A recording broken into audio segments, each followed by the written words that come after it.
You gave all you had, why you wanna give more? The more that you give, the more it will take. And the thin line beyond which you really can't fake. Fire on the mountain, almost a blaze, still you don't feel the heat. It takes all you got just to stay on the beat. You say it's a living, we all gotta eat, but you're here alone, there's no one to compete.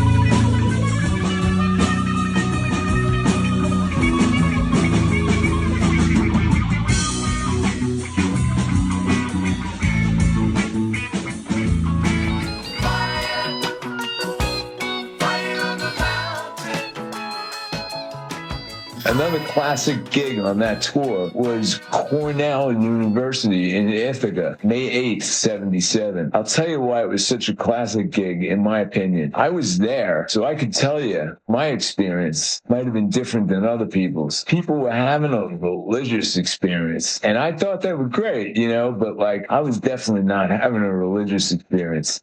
What happened was my knees used to go out, to the point where I can't walk. My knee buckled up and I had to sit down on the bleachers. Couldn't get all that close. People are on the floor trying to get really close to the stage, and I wasn't having it. Bobby Weir gets on stage at the get-go. I've seen him do this a lot of times.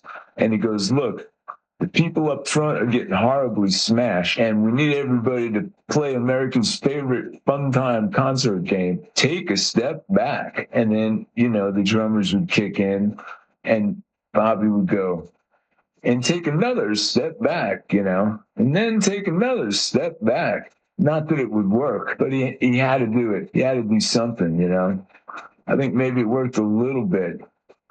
But I had been all the way up front at the wall and, for a full set, but then didn't make it through the second set. Had to get out. That comes later on in the tour up in Springfield. But at Ithaca, different story. That was my experience at one of the most classic Dead shows of all time, because the vinyl version of that show goes for a lot of money now. That show was unbelievable, and it's well documented in the folklore of Grateful Dead recordings. When they put it out on vinyl many years later, it was a feeding frenzy, as there often is for vinyl versions of Grateful Dead shows. That one in particular was fetching big money, and I just didn't see the point of, look, we've had this perfect soundboard recording forever, but then people are crazy.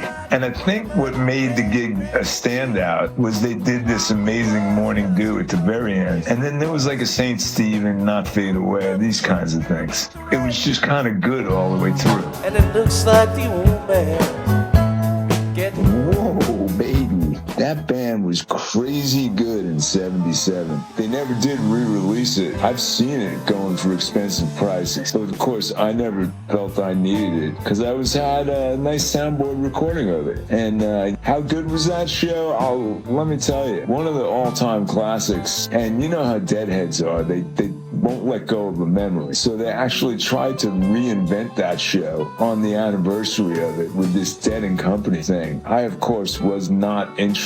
But the actual gig that I'm talking about, they closed with a stellar version of Morning Dew. Just made the whole show happen. But other highlights were Saint Stephen, things like this. Quite cool. Even if you didn't love the Dead, like that was a good one to be at. And I think that, you know, when they play at college, maybe a lot of people are seeing them for the first time. Then again, Deadheads are great at snapping up tickets. But back then it was a little bit of a different story. It was easy enough for us to get them, and we lived 5 hours away. But we drove up that afternoon, and it was great. I remember after the show, it was like an idyllically beautiful spring day. But afterwards, we get out, and there's like a couple of inches of snow on the ground. But I'm selling these 8x10 photos of the band that I had taken at previous other gigs in the summer of '76 or something like that. And I'm selling them out there in the snowstorm. It's fucking hysterical. But that's what it was, completely hysterical.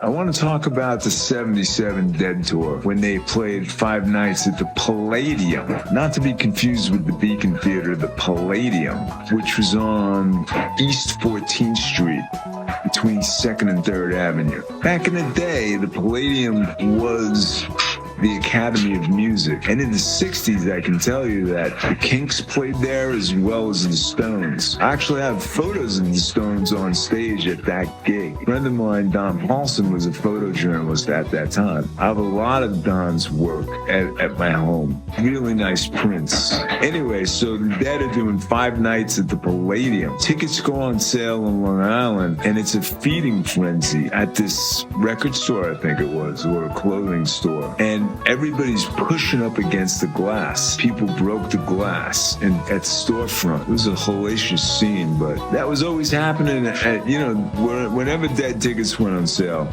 There was always some nutty ass scene going on. You know, dangerous shit. But, you know, Deadheads are crazy, and so it went. People got away with things back then. None of that shit would fly these days, though. Anyway, fun times indeed. They were so smoking hot on that tour. So the first night, we go and they set up the soundboard right where our seats were supposed to be. So they move us downstairs to much better seats. What a bonus.